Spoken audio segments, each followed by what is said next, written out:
welcome back to another episode of Thread the Needle. I'm your boy Marvin, and look. All right, I can explain, okay? I know what y'all thinking. Bro, where have you been for the past month, bro? And listen, I ain't gonna make no excuses. I'm gonna be honest, I've been busy with school, life in general, work. I got an internship. I just been busy, bro. I ain't gonna lie. I just have not found the time to get in front of this camera and give y'all another video. And I will apologize for that. I will take full accountability. Like I said, I'm not gonna make no excuses. You know what I'm saying? I gotta manage my time better. So that's on me. So take all your hate out on me. You know what I'm saying? It's my fault. But listen, we back. And I had to give y'all this video. Today is April 14th. And it is the start of the NBA play-in tournament.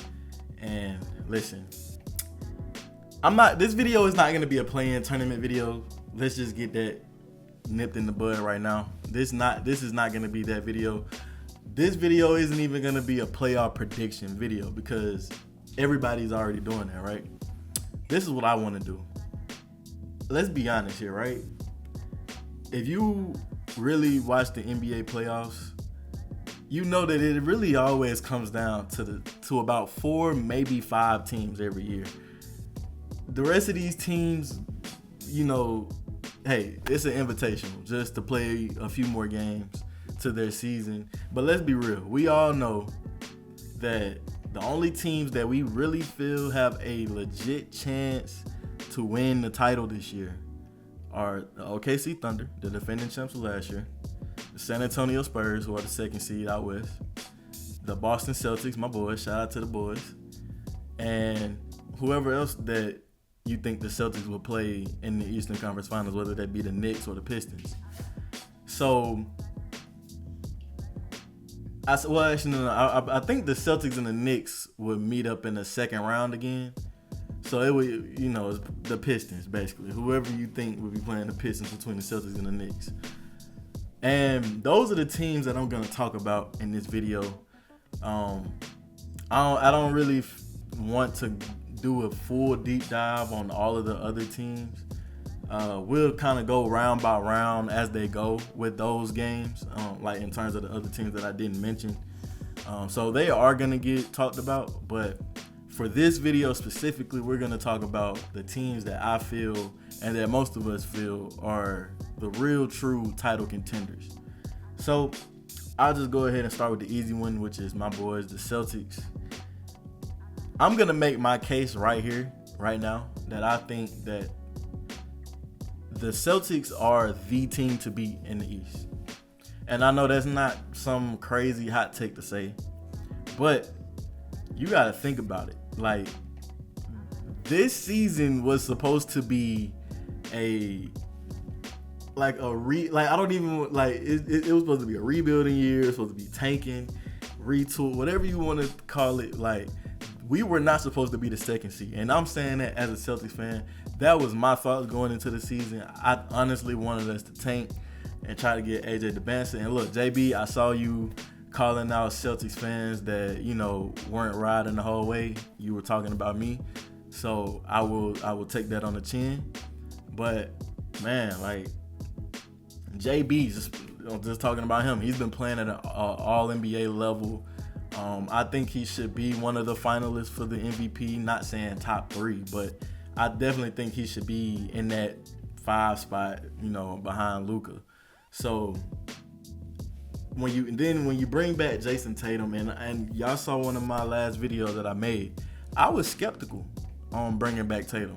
I just didn't know, but that was me saying that, not knowing that he was already pretty much at 100%. We just were ramping him up in practice. I thought the practice was like trying to get him to 100%, and then we just putting him out there to just kind of see where he's at. I didn't know that he was already, because from what everyone's been saying, Jason Tatum was already 110%. So, you know, when we brought him back, at least when I say it.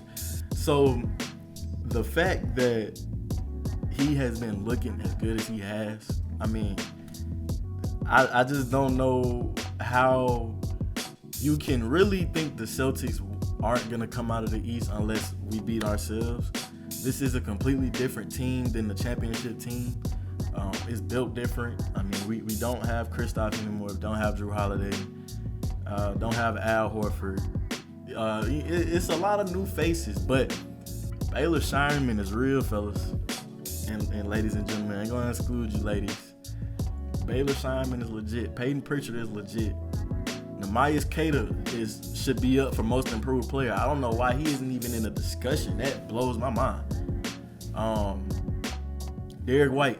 I know Derek White. You know, people still hold Derek White to a high standard, which they should, right? But I'm telling you, as a Celtics fan, Derek White has not been as good this season as he has been in previous seasons. This is probably, in terms of shooting, I know for his time as a Celtic, this is his worst, I want to say his worst shooting season in his time in Boston. Is it a concern of mine? I won't say that yet. I would just say I have my eyebrow raised to it. We definitely need D. White to be D. White in this playoff run if we're going to make it to the finals. But yeah, so that's why I stand with the Celtics. Like I said, I think that they are the team to beat in the East. I can be convinced otherwise. You know, if people want to say the Knicks, cool. Even though I don't know if the Knicks, something about the Knicks this season compared to how they were last year, just like I don't know really what's the issue with them. So I guess we can just go ahead and segue to the Knicks on that. The Knicks are interesting, right? Because they're pretty much the same team that made it to the Eastern Conference Finals last year. But I don't know. I just don't know. It seems like every game that I watched of the Knicks this season, they just didn't look like the same team. Like the defensive intensity wasn't there. Jalen Brunson is still Jalen Brunson, but Cat had his moments in the season where he definitely didn't look like Karl Anthony Towns. OG Anunoby missed a lot of games. Mikal Bridges, obviously, he's played every single game, but Mikal Bridges had his hills and valleys throughout the season. I'm not sold on the Knicks, and maybe I'm saying that a little bit as a Celtics fan, and I'm a little biased. But I'm not afraid of the Knicks. I was more afraid of the Knicks last year than I was coming into the playoffs this year, and I really wasn't that afraid of the Knicks last year. But yeah, I just don't. I'm not really buying the Knicks stock going into the playoffs. But let's talk. Actually, you know what? I want to talk about the Cleveland Cavaliers because they're getting slept on right now.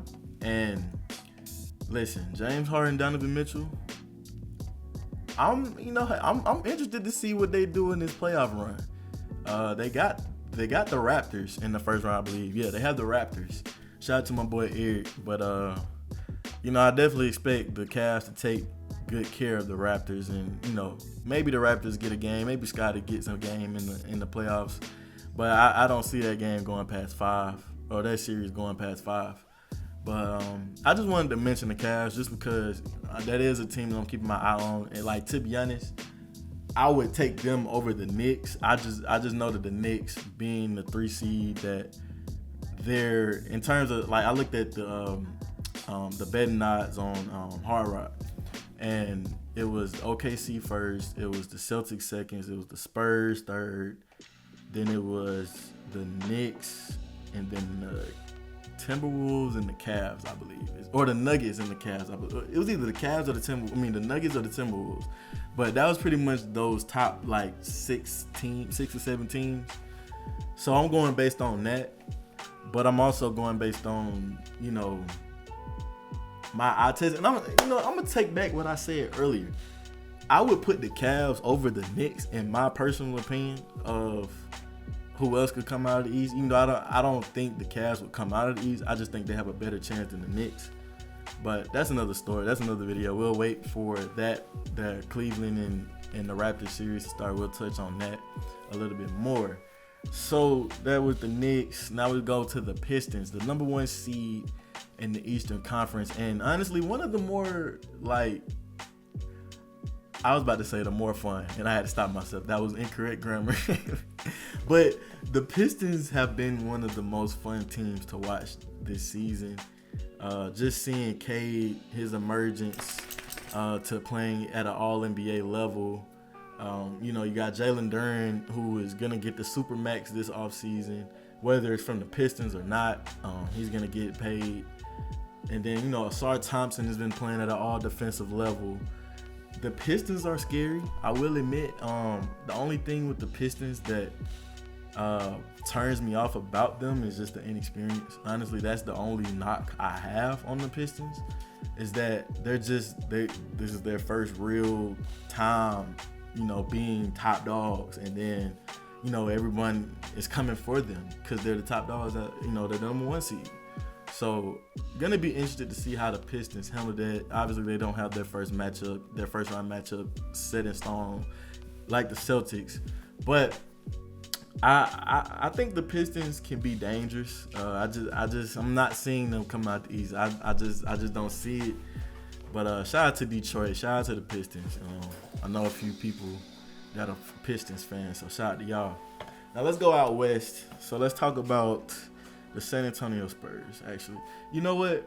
Since I did an honorable mention in the East with the Cavs, let's do an honorable mention in the West. And let's talk about who is going to be my honorable mention. Will it be the Nuggets or the Timberwolves? They play in the first round. I think I'm leaning. It's hard to see Jokic getting eliminated in the first round. It's hard to see that. Just the way he's been playing, I don't see that happening. So I'm gonna go with the Nuggets because I think the Nuggets will beat the Timberwolves. But Jokic has been playing at an MVP level like he has been pretty much his entire career. Jamal Murray. Let's talk about Jamal Murray real quick. Jamal Murray, from the beginning of the season to right now at the end, this has probably been the most consistent I've seen Jamal Murray play, like on a game-to-game basis. Like usually Jamal Murray would be the type of guy when you hear people say, oh, he's the type to give you 31 one night and give you 11 the next. Jamal Murray used to fit that category every time. But this season, he was more consistent with it. And I think that's a good sign for the Nuggets and Nuggets fans. I think that's definitely something that they will welcome, is a more consistent Jamal Murray, because when Jamal Murray is hot, ladies and gentlemen, that boy is cold. You get what I'm saying? So let's not sleep on the Nuggets either. But let's talk about the Spurs real quick. So the Spurs, obviously, they got the alien Victor Wembanyama, and honestly, it's if the Spurs make it out of the West, it's gonna be because Wemby just went on an absolute all-time playoff run, and I just think that's what's gonna have to happen for the Spurs to come out of the West, just because them as a team, including Vic, they're not experienced in those big moments. But no one in the league, no team in the league has anything for Wemby. So that being said, like I said, if Wemby just decides that he wants to be a 7'4" alien freak that he is, then good luck to everyone out west, because I can see that being a case and the Spurs making it out of the West. But realistically, I just think, I don't know if y'all can hear that. My dog is just going stupid right now with his toys. He's making a lot of noise, so excuse that if you hear it. But, the Spurs, I love this team. I do. I think that they definitely have room to be kind of like how the OKC and the Celtics were, where they built the team around pillars. Like, they drafted well. Whenever they did go in free agency, they did well. Whenever they did trade, it was a good trade. I can see the Spurs doing that. I just don't know if this year is the year for them to make that leap into being a true title contender just yet. They're a title contender. Let me say Well, yeah, I mean, we can say title contenders. They're a West. They're a contender out West. I just don't know if they're a title contender yet. So we'll see how the Spurs do, and then let's talk about the defending champs, OKC, with probably the reigning defending MVP and Shai Gilgeous-Alexander leading the way. And listen, I'm gonna give Shai his flowers, right? There are parts of Shai's game that I'm not necessarily a fan of, but I'm not one of those people that think that Shai is just getting by just strictly on free throws. I don't think that is the case. But I'm not even gonna get into that. This ain't that type of video. But OKC, listen, I think OKC is probably the most complete team in the league, just in terms of looking at the paper and just looking at the names and who they have talent wise. They're definitely the most complete team in the playoffs. My only gripe with OKC is just because you're deep does not mean that you got to play all 13 players or all 12 players. I think that could be something that could be exploited with OKC, is just them trying to play everyone, and everyone probably is not going to perform well in the playoffs. But obviously, I would expect Mark Daigneault to recognize that and make adjustments based off of that.